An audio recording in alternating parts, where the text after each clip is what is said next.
teplé. Super. Najkrajšie malovanie na tvar aj fixky. Kreslil som skakajúci hrad.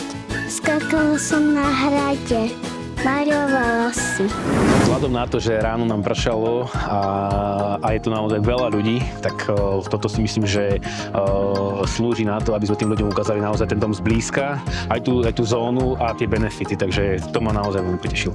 Tak až na ten úvod s počasím dnes ráno by som to hodnotil veľmi pozitívne, ale to počasie dnes možno prirovnať aj k tej samotnej výstavbe. Tak ako som spomínal v úvodnom príhovore, jednoducho začali sme tieto stavby stavať v čase covidu, kedy ceny stavebných materiálov boli až trojnásobne vyššie, ako sú, dajme tomu, dnes. Ale ani to nás neodradilo k tomu, aby sme vlastne ten projekt začali a aby sme ho v podstate dokončili. To znamená, že dnes sme hrdí na ten výsledok, ktorý tu je a sme radi, že sa nám to podarilo.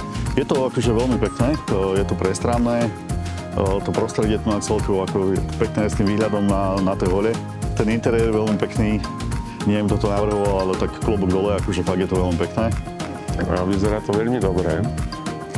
Príjemné prostredie, slnečné, slnko z východu na západ celý deň.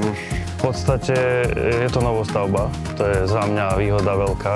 Rodiny s 2 deťmi, možno aj s 3, no je tam možnosť v podstate hore si spraviť možno ešte jednu izbu. To okolie, hej, že je tu blízko do prírody. Nádherný, dala by som si povedať. Je tu nádherné prostredie, naozaj je tu krásne.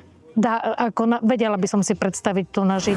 Je to tu všetko krásne a sa mi tu veľmi páči. Áno. Áno. A prečo? Lebo to je to najkrajšie. Áno. Je to krásny dom.